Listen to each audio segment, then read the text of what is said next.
Hello, everyone. Thanks for joining us tonight. We will be starting in just a few minutes.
Hey everybody, good evening.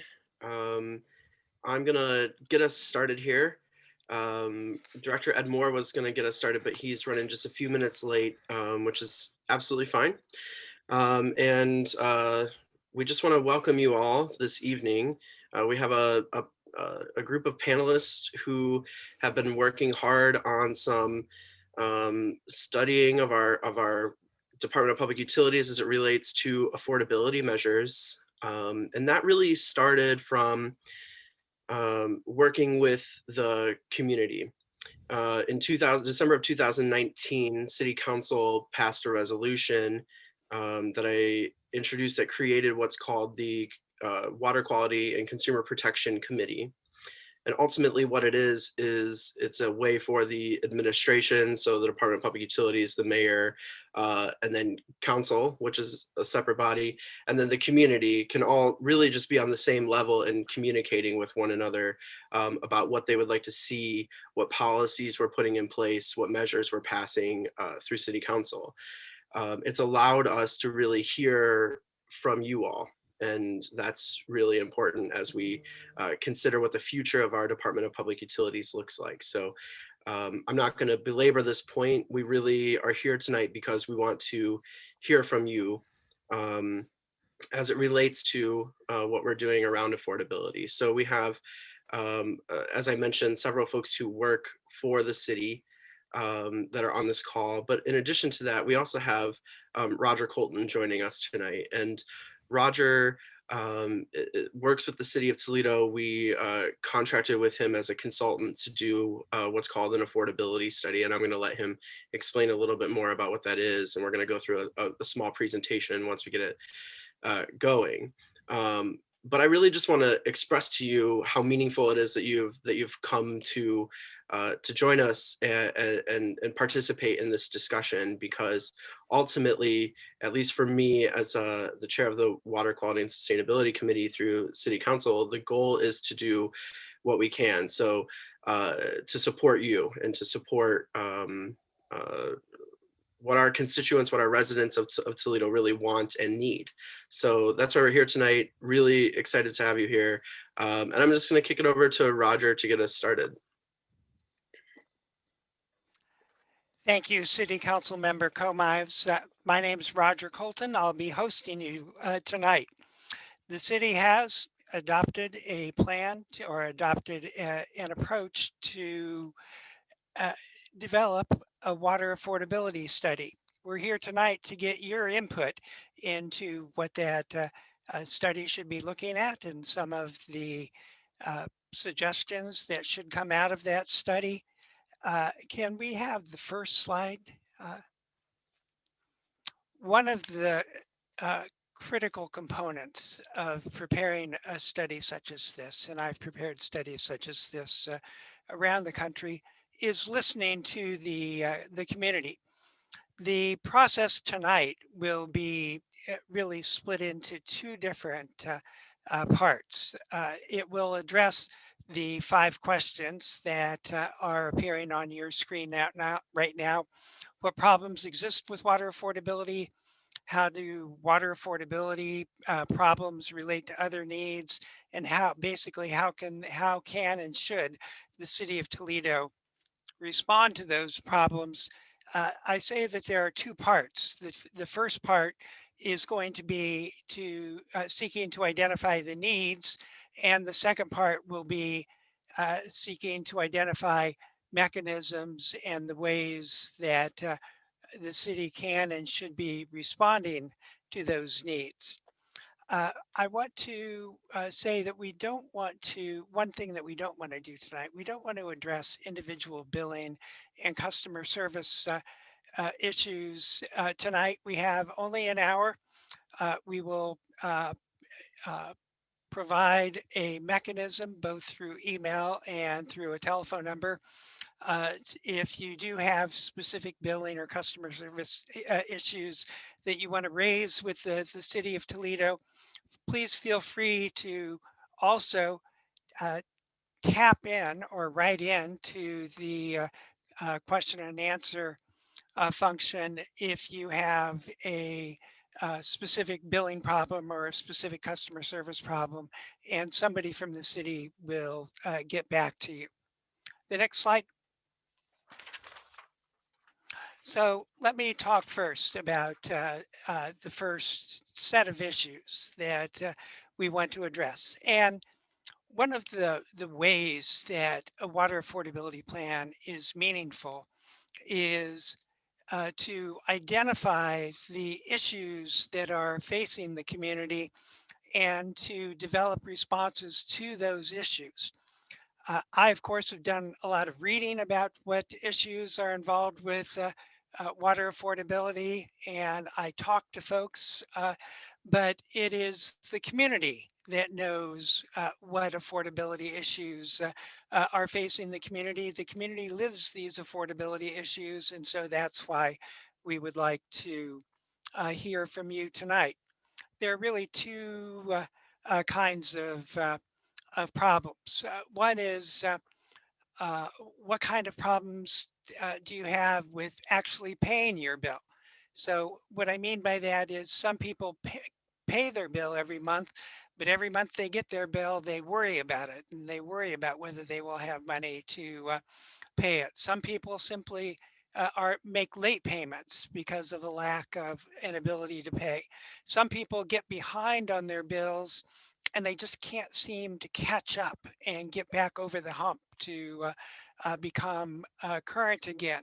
And we want to hear from you about what kinds of those problems um, you're facing and how often those problems present themselves. And then also, what do you do if you happen to miss a payment? The next slide, please. The other kind of problem, however, the second kind of problem that we'd like to hear about is related to what I call the paid but unaffordable bill. Some people pay their bill every month, but they make trade-offs in being able to make those payments. They may not take their medicines. They may reduce their food consumption on a monthly basis. They may not take their themselves or their kids to the dentist. And so we would like to hear not simply if you don't pay your bill or if your affordability issue involves the actual payment of the bill you receive, but we'd also like to hear the backstory about whether or about those instances that you engage in activities that perhaps people shouldn't be forced to engage in order to make those payments. Uh, and with those introductions, the next slide. uh, let's open it up because again the what we want to address in this first segment is what problems do you most face? And I simply want to emphasize again that the way that the development of a plan such as we're working on now is meaningful is if we hear from you so we can generate responses to the real problems that people face. Um, Rachel, do you want to explain the techniques we're going to use here on how people uh, can offer input? Sure thing. If you have a question that you would like to ask, you can use either the Q&A feature, which is at the bottom of the Zoom screen, or you can raise your hand and we will go through and give you permission to unmute yourself. If you are calling in on a phone, you can press *9 to access the raise hand feature. I'll go ahead and let people start. Okay. Kay, let's start with Kay. Kay has asked, what happened to meter readings? I have not had anyone read my meter in over a year. So can we bring Kay up?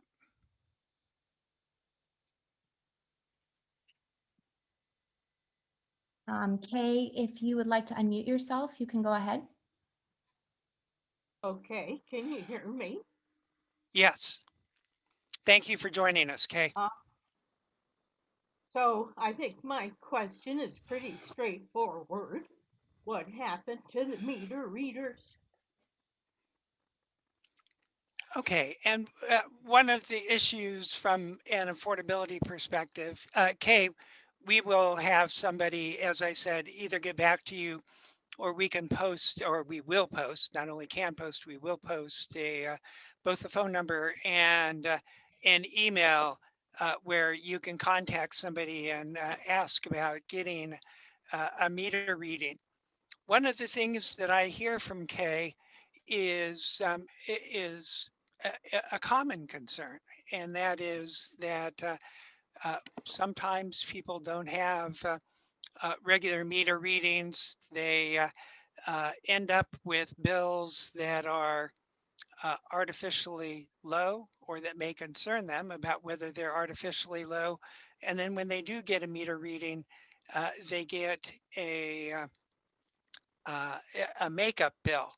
And that makeup bill is simply far beyond their ability to pay. It is in the nature of an arrearage, and um, they're required to make their regular monthly payment in addition to making their makeup payments.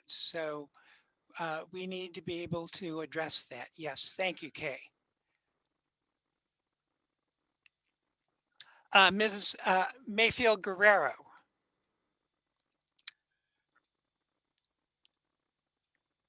Is it Tanola?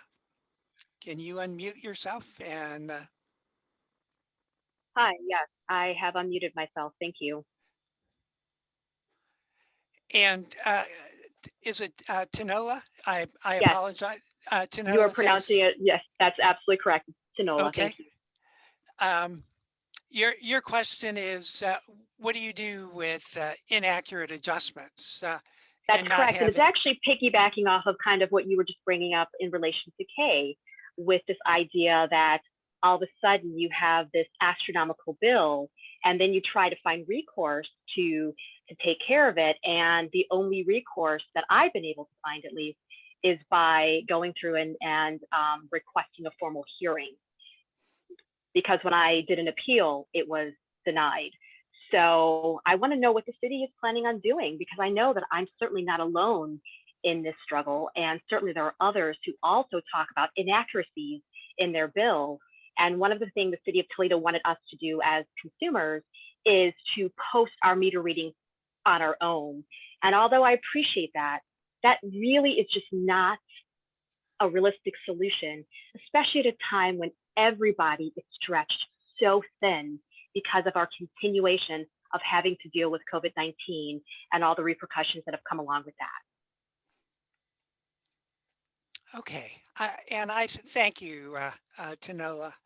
I think once again that we will have somebody from the city get back to you, and then, as I mentioned before, we'll have uh, someone post both a phone number and an email where you can direct that issue to city a City of Toledo water staff person.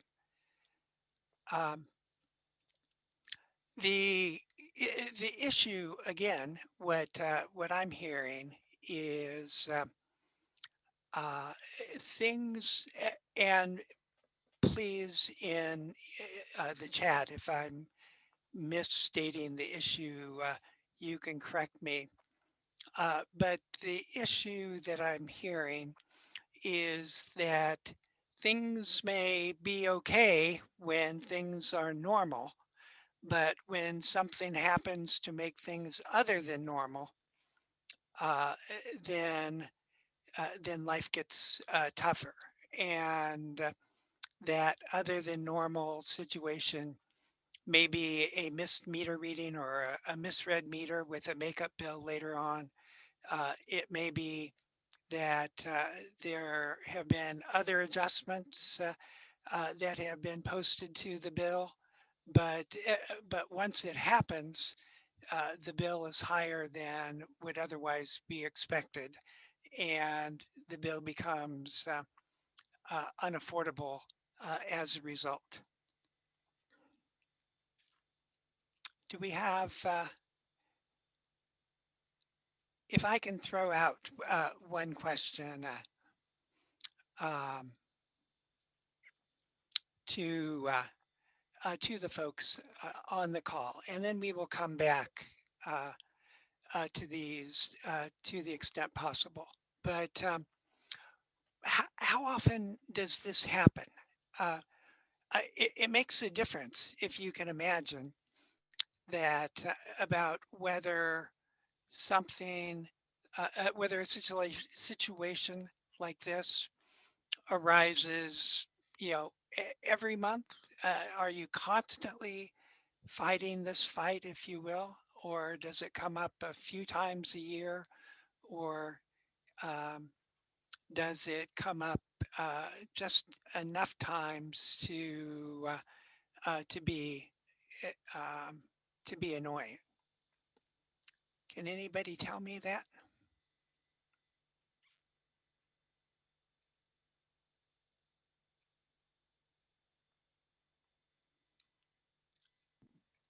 Um, Okay, thank you. we I've been go able back to, to Tanola.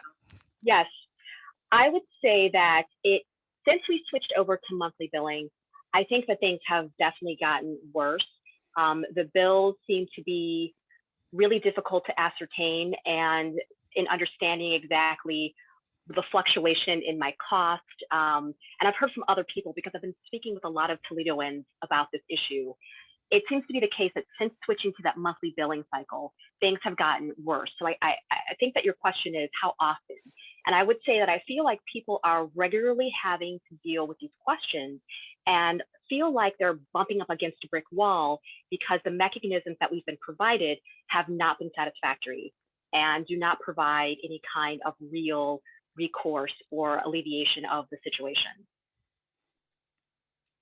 Okay, and one thing, Tanola, if we can keep Tanola on for just a minute, and I don't mean to put you on the spot, but let me see if I can kick back something else I just heard from you. And if I'm just taking what you're saying and twisting it in a way that I shouldn't twist it, I'm going to trust you to tell me that right now.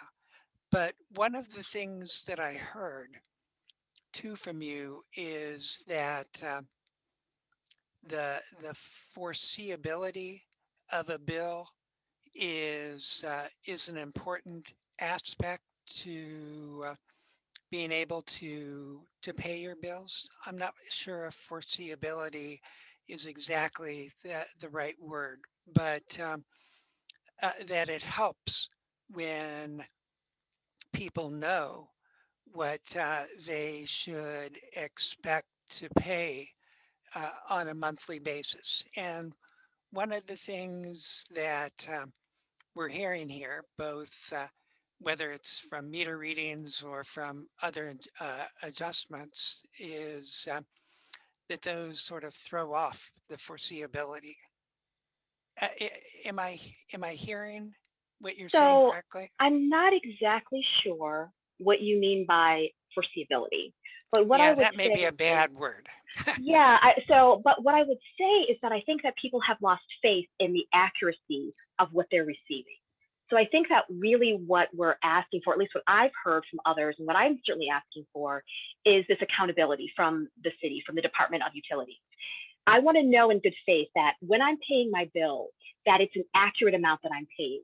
And the way that our bills are arranged right now, it's almost not possible to see that. So I'm not sure if that falls under foreseeability per se, but I would say that it falls under this idea about accuracy and accountability. You know, if I'm doing my job as a citizen and paying my bills, I want to make sure that those payments are accounted for and that I know exactly what I'm paying, that these are accurate payments. And that really seems to be at the heart of the question that is coming up in a lot of places that I'm sort of talking to, and all people I'm talking to. And I saw somebody put in transparency. And yes, that is actually the perfect word, this notion of transparency. Okay. And trustworthiness. I think you need to be able to trust the bill that you receive. That is a message that should be conveyed loudly and clearly to folks. There is another person who posed a question here, and I want to make sure that we get to it. I don't have a name. K51. Can you, whoever is K51, can you unmute yourself? Are you willing to unmute yourself Yes, and hi. turn on your video if you wish? I'm trying to find it. Give me a second. The attendees can't turn their video on. Sorry. Yeah, no, I can't turn it on, but Okay. I'm here. Okay. So K51 said, my issue is with all the COVID, that I'm behind and on a fixed income and I haven't been able to catch up. Thank you. I mean, that problem is perhaps not universal, but it's certainly widely enough spread that the city will be responding to it. I don't think we have the ability to respond tonight, but the city of Toledo will be considering an arrearage forgiveness program. And let me go back and restate that, because arrearage forgiveness may be a term that people aren't familiar with, that an insider term, and that's certainly not what we want to do tonight. The city is going to be responding with a program where people who have incurred unpaid balances during COVID and because of COVID can set those balances aside and earn credit for those balances over time.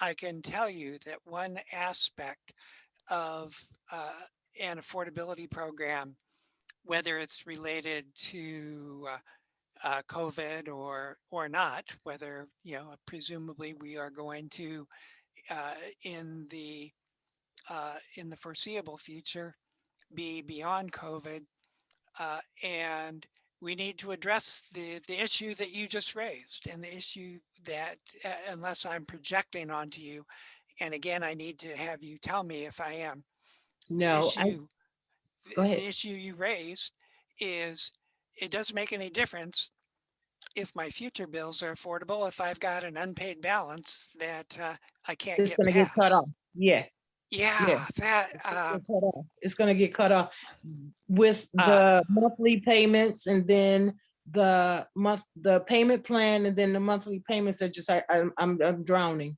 I'm drowning in all the water. So Ye- that's where I'm at.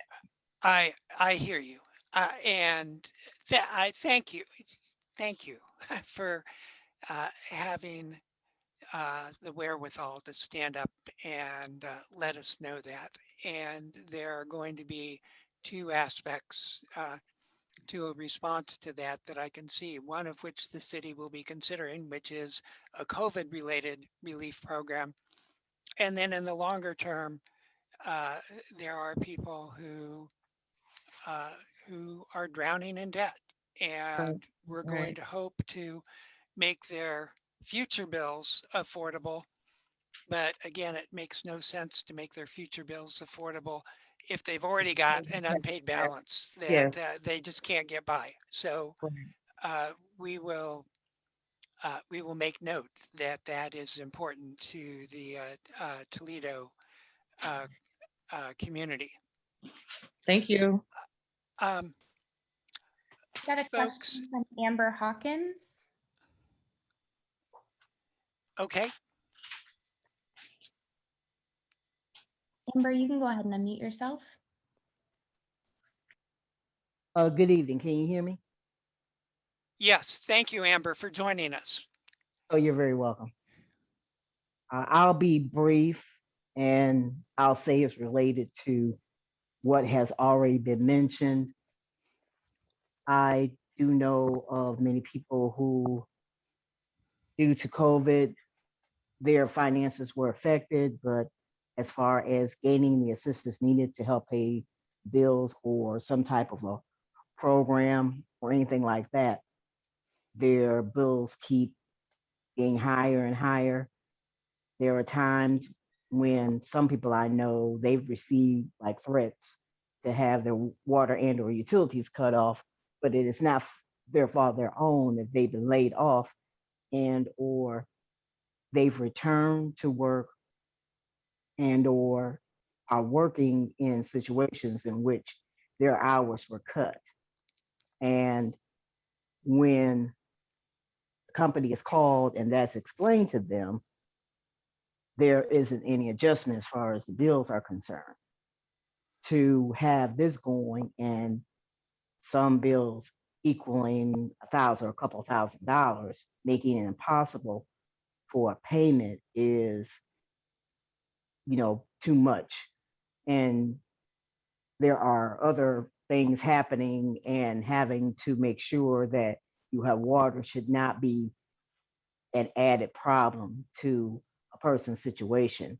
I heard you mention something about a forgivable program. I think that's something that should be implemented as soon as possible, because what the other ladies have been mentioning and also what I've been mentioning, this has been an ongoing problem. We're not talking about weeks, we're not talking about months, we're talking about years.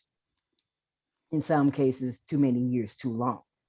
And there needs to be a remedy and also a solving to the problem. And I do thank you for your time and having the opportunity to mention this. Thank you, Amber. I I heard two different. Well, I heard a couple of different things in what you said, and I'm going to spit this back, and then we need to move on here. Mhm. I'm going to try to spit back what I heard from you to make sure that what I heard was what you intended to say.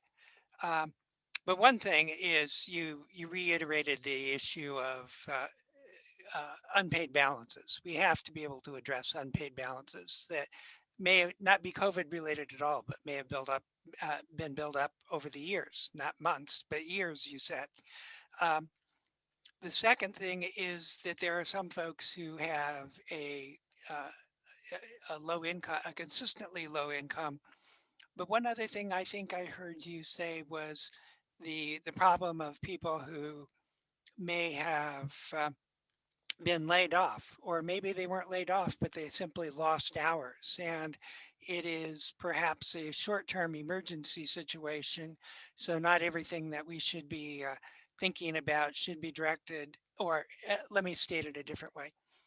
Amongst the things that we should be thinking about are ways to address what I call the fragile income in addition to the low income people who may be an hourly employee who lose hours. And it may be because they were laid off. It may be because their kids were sick for 2 or 3 days and they stayed home and they lost 3 days of income. So uh, again, thank you uh, for joining us tonight. I want to Well, move on. you're welcome. Excuse for interrupting. You're welcome. But if I could quickly do this, and I know time is of the essence, there are some very long-term situations happening as well. There aren't those that are, let's say the kids are sick for 2 to 3 days. There were times kids were sick for like a week or a week and a half, lost that much work time. And in addition to that, as far as layoff, there are those that I know who are still laid off and Yeah, haven't gotten back to work yet. So it's short term, and there's also the long term as well. absolutely. Rick, Okay, Do thanks. Thank you again. do you mind if I just, Nick, did yeah, do you mind if I just pop in for a second? absolutely. I Um, mean, absolutely, you may pop in. Not that I mind. Thank you. You know, I hear a lot of what people are saying in terms of especially individual concerns, and I just want to say that I'm hoping at the end of this we'll have more of an opportunity to kind of dive a little bit deep in those. But if not, again, we will get back to you. You can email me, and I'd be happy to get back to you too. We are in the I'll tell you about a couple of things that are coming up that were directly said. Soon we will have two committee hearings, one to specifically address billing, because frankly, I took an opportunity to go on vacation 2 weeks ago, and I came back and I had somewhere around 20 to 25 emails specifically about people's bills. We're very aware that folks are experiencing issues and attempting to get those corrected.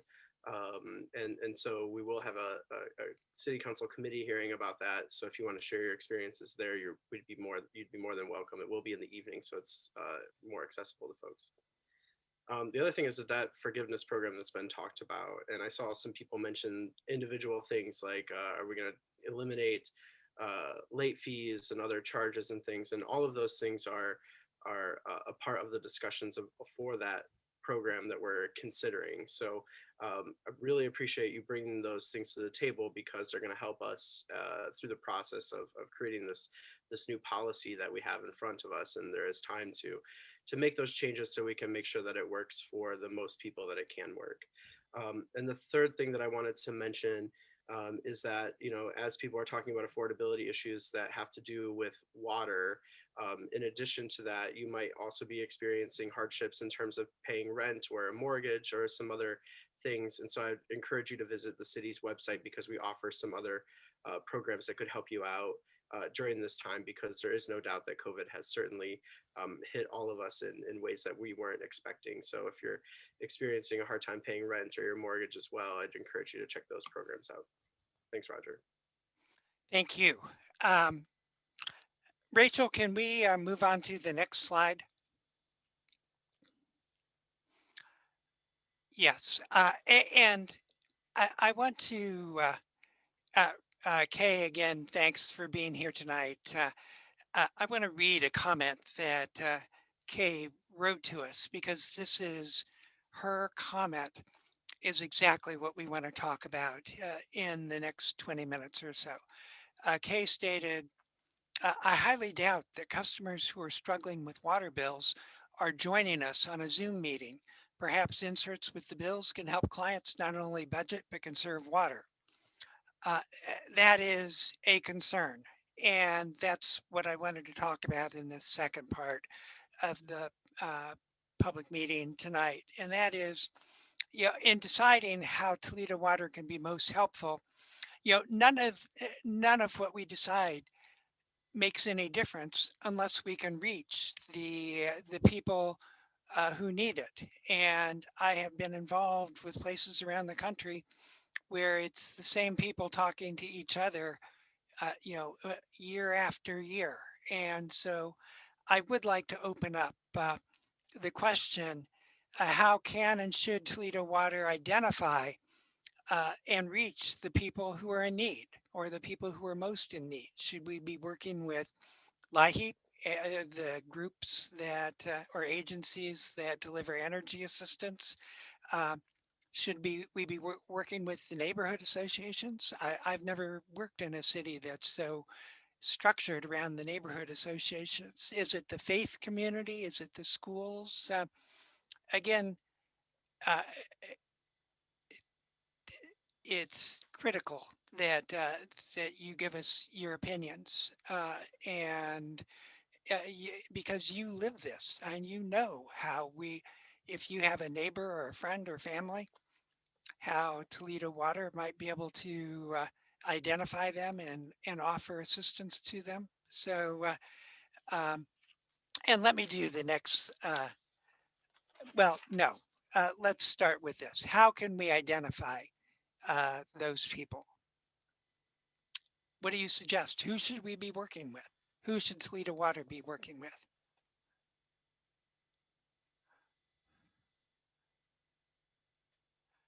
Amber,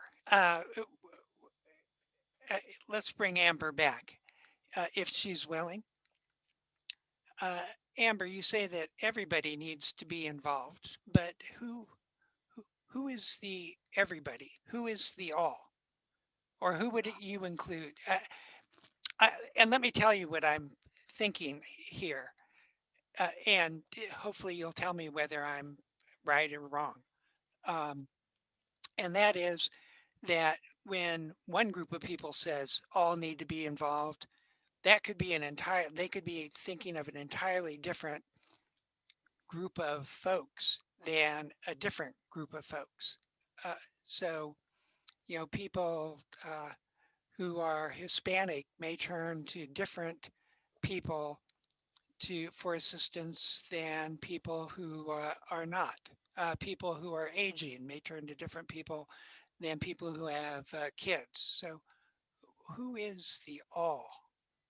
Do you have suggestions?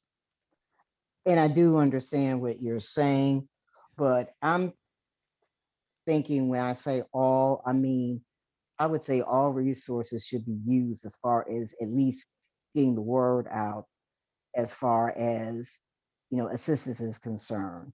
Let's say, for instance, you have customers who have signed up to receive the newsletter, and that information about uh, the availability to join the meeting, the online meeting, let's say, to express your concerns, that can come out that way. That doesn't mean that everybody will get it because not everybody would have signed up for the newsletter.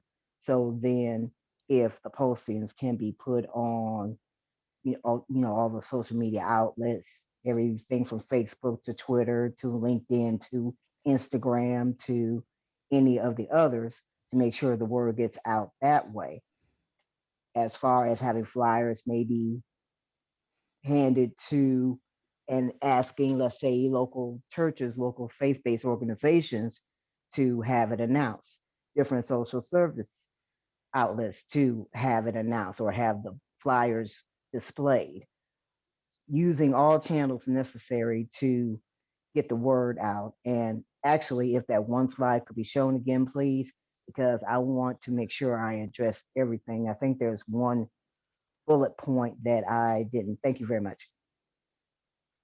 That I didn't get a chance to mention. And oh, yes, the schools, because I mean, what is affecting the parents or whomever is one way or another affecting the children. So you have to think about that as well, as far as somehow, some way having it where it's not necessarily going to go to children, let's say, but at least in the school environment or however they handle getting the news out, that information should be shared with schools as well. So that's what I mean by all. Doing what's necessary to let everyone know at least the information that they have the chance to express their concerns regarding problems with the water. And again, I understand what you were saying as far as one group will probably go this direction for assistance, another group will go this route to gain assistance, yes, that's fine. But at least use all the resources to get the word out. Okay, thank you. And if I can, again, I don't want to put you on the spot, so, but I'm going to anyway, sorry. That's Um, okay. is one thing I worry about is there are customer groups that are easy to think of as far as we need to reach the aging, we need to reach the families with younger kids. Are there customer groups that you think get missed that we should be thinking about, that we should be paying particular attention to just because they so frequently are out of the proverbial loop? You do have to think about your senior population. That's true. You have to think about those in the uh, different culture and subculture populations. We're talking about anybody from the Asian to the African American, from the Italian to the Muslim, from the French to any of the cultures that reside here, you know, and subcultures here in Toledo, Ohio. There may be not a need, maybe in some areas of the city. You have to make sure that the central city gets word of what's going on. They may receive it in different ways, but you have to still make sure that the word, is obtainable and at least seen and at least heard. You have to think about not leaving out anybody from the north end, not leaving anybody from the south end or the east end Yes. of town. So that's why I mentioned and I expounded on all. If one way they're not able to get the information, at least another way they can get the information. And let me not only include social media, let's include other media too. Let's include television. Let's include radio. Let's include newspaper, the digital newspaper and the handheld newspaper. You can go to wherever anybody picks up any of the local papers out in Point Place, any of the local papers out near the Dorsey Court area, any publications, any in town magazines that have that. Anybody who has the chance to get involved as far as a podcast or even a webinar such as this, have a group of guests that talk about the availability of programs. You have to use any outlet possible, including word of mouth. Maybe have volunteers passing out areas of town that may be considered challenging to be reachable. So, however, the word can be put forth so that the information can be obtained, those are the channels to use and to make most effective. So That's you don't leave anything to turn. that that's great. I would like to invite people to. There are two things. I'm not going to try to spit back what Amber just said, but I would like to follow up on that by inviting people to use the Q&A function to say, and there are two things that I heard her say that I just am almost embarrassed to say I hadn't thought of before. Number one, actually three things. Number one is if people know of groups on Facebook that that people go to for information, just type in that group and I'll follow up on that. But just type in the group to say, be sure not to forget this. Um, Number two is if Mhm. there are um, if there are organizations or groups that somebody like me might not be aware of, but people turn to for advice and assistance and help. Just type it in to the Q&A, and that's going to be our way of helping to expand our list of folks that we know that we should have a relationship with. And then Amber, thanks. Not in a million years would I have thought of the newspapers that are handed out on the street corners. So that is a great advance. We are starting to run a little short on time. I do want to be respectful of people's time. Can we go to one last slide and just spend a couple of minutes on it?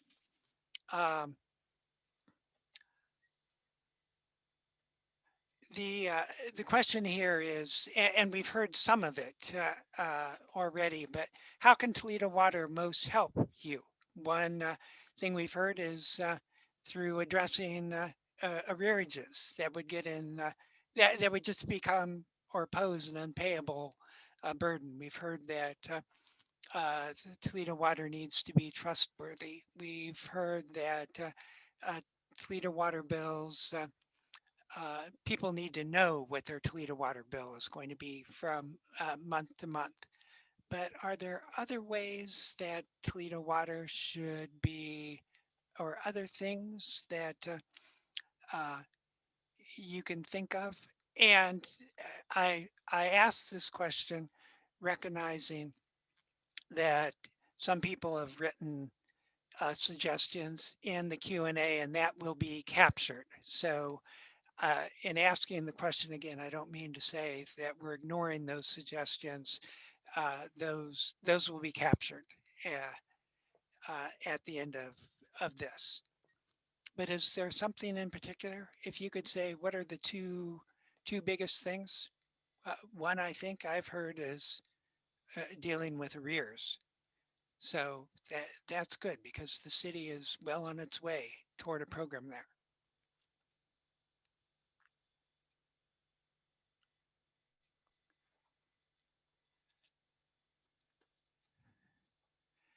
Okay, not seeing anything popping up on the Q&A here. Let's, Rachel, if we can go 2 slides, I think. The next slide. Yep, and let's go to the next slide. Something that someone said earlier. Let's go back to, yes, thanks. Something that someone said earlier is that people who may be having difficulties paying their bills aren't likely to be joining a Zoom call. It's far enough up my list of comments here that I don't see it right offhand. Oh, I highly doubt that customers who are struggling with water bills are joining us on a Zoom meeting. Perhaps inserts with the bills can help clients not only budget but conserve water. One thing that we are doing through this planning process is we are making available a written survey. It takes about 15 minutes, 20 minutes to do. And it asks many of the same questions that I've asked tonight. What kind of problems are you having? How do you respond to those problems? How would you like Toledo Water respond to those problems? And the survey is available online at the link that's provided at the bottom there, toledo.oh.gov/residents water affordability. We've also retained the Junction Coalition, if people are familiar with the Junction Coalition, to be out in the neighborhoods. So if you are familiar with the Junction Coalition and they haven't come to you, I would suggest that if you feel comfortable contacting them saying, boy, I really would like to be involved with this. Can you come help me take this survey? I would encourage you to do that.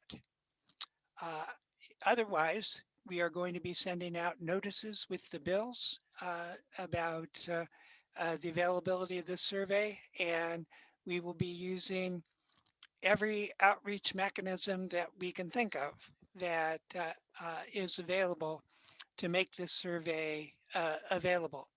Again, the survey is much like tonight in that it is seeking public input. Again, I just can't emphasize, I don't mean to shake my finger. I just can't emphasize enough that the way a planning process like this works best is if we hear from the public about what the problems are, and if we hear from the public what they would like to see Toledo Water be doing in response to those problems. Amber has asked, it won't hurt to have hard copies of the survey available. It's the way we've made hard copies available is through the Junction Coalition.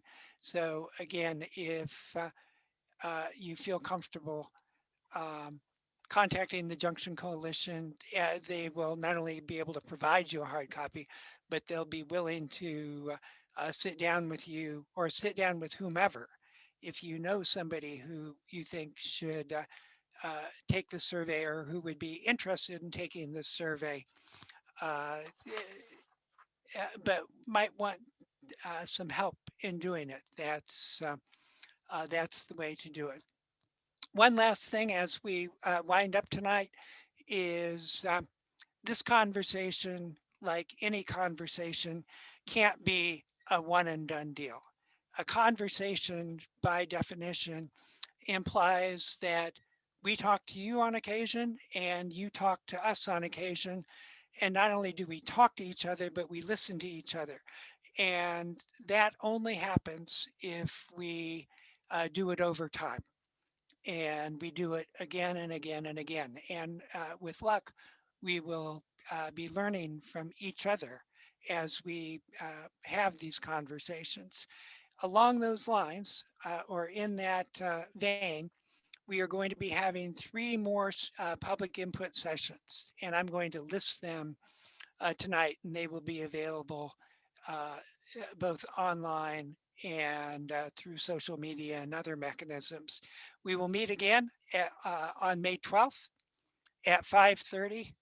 This is a convenient time for many, if not most people, not everybody though. So a third session will be held on June 8th at 1 o'clock in the afternoon for those folks who simply uh, don't have early evenings or later in the evenings available. And then finally, a fourth session will be held on June 24th at 7 o'clock. So we will have one more session in the late afternoon. We will have one more session in the middle of the afternoon or early afternoon at 1 o'clock. And we will have one more session at 7 o'clock in the evening for those for whom that's a more convenient time. As we end up, uh, I'd like to thank everybody for attending tonight. I'd like to thank the people who have spoken. I would like to thank the people who have provided us written advice through the Q&As. It is we're depending on you to work with us to help make this conversation work. And even though I haven't talked to them ahead of time, uh, City Council Member Comives, is there anything that you would like to say to end us up here? Sure. And I'm just going to take a second to answer or attempt to answer a couple of the questions that I see in the Q&A as well. While we have folks here, and I don't want to miss out on it. So there's some things that I might not be able to, but I'm going to do my best. So I'm kind of scrolling through a little bit, and I know that there was a question about meter readings. I'm not sure if Cindy Geronimo is available. I will tell you that when COVID hit, we suspended our in-person meter readings And those folks who would do that stopped. We did begin that process again. And so we do have folks going out to get accurate readings right. We'll be having a committee hearing to specifically discuss billing and billing issues. So we will be addressing that at that.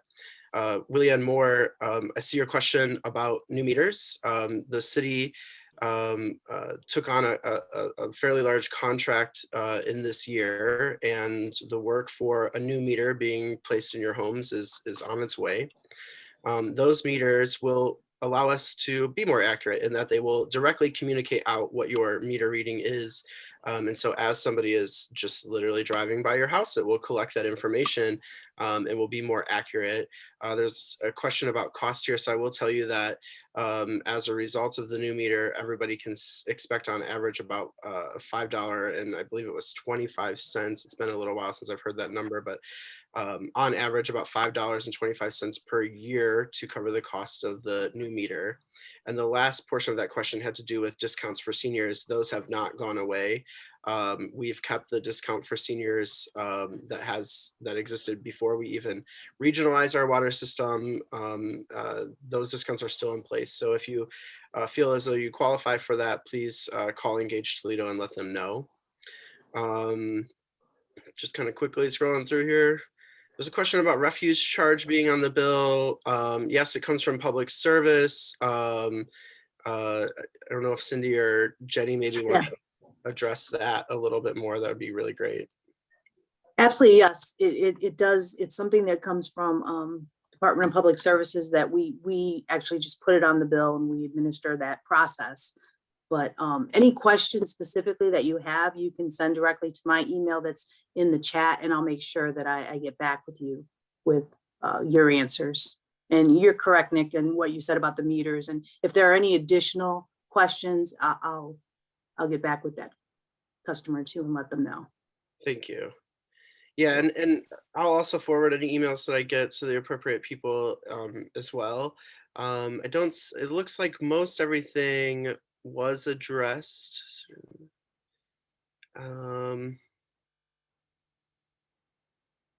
Throughout the chat. So, I just want to thank everybody for taking the time to be with us and giving us a chance to answer these. I mean, ideally, these conversations that Roger is involved in are really specifically tailored to be about affordability and affordability measures. We're really trying to learn from the community in this moment because the reality, I'm not going to sugarcoat it, right? I'm not in the administration.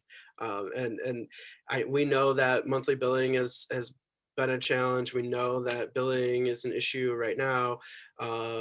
These are the things that I get the majority of complaints from residents of the city about.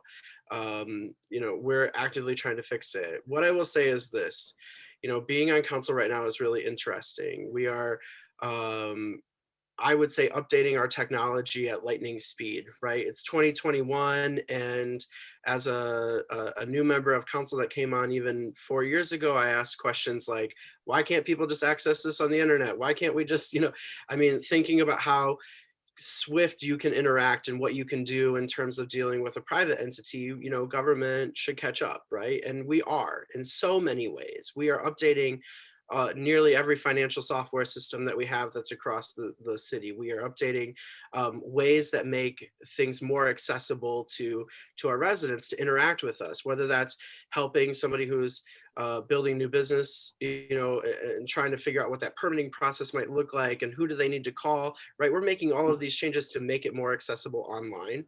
In the same vein, when it comes to the Department of Public Utilities and water, we're doing those same things, right? We're looking at, can we bring on an app payment system of some kind, or how can we integrate these technologies in a more meaningful way that make it more accessible to people? So, not long before I came on council, you'll remember that the roof was caving in at our water treatment plant, and that is not the case anymore, right? And you know why? Because we were told that we had to fix it, and we did. And not only did we fix it, but now we're looking at the future and saying we can't let these things go to the point where the roof is caving in anymore and then do something about it. We need to do something now. And so I can assure you that the reason that we're having these conversations is because we want to be able to do these things now. So again, I really appreciate your time, your energy, your efforts. Please reach out. Please continue to communicate with us. Let us know what these issues are. I know that I saw that at least on this call, there's also Councilmember Gaddis, who represents District 3 on the east side and the old historic South End. I also saw our Councilwoman Williams is here. She represents the district that I live in, District 4, which is Junction, the Old West End, and downtown. And I believe also I saw that Councilwoman McPherson is also here, and she's another at-large member. We're invested. And we're here because we're really trying to change things and do things the right way. So you have our ear. So really appreciate the opportunity to hear from you and your participation. Thanks, Roger. Thank you, Councilmember Comives. And thank you, everyone, for joining us tonight. I've been your host, Roger Colton. I hope you join us next time as well. I'm always honored when people take time out of their busy lives to help us do this and to engage in this process. Please join us again next time. See you then.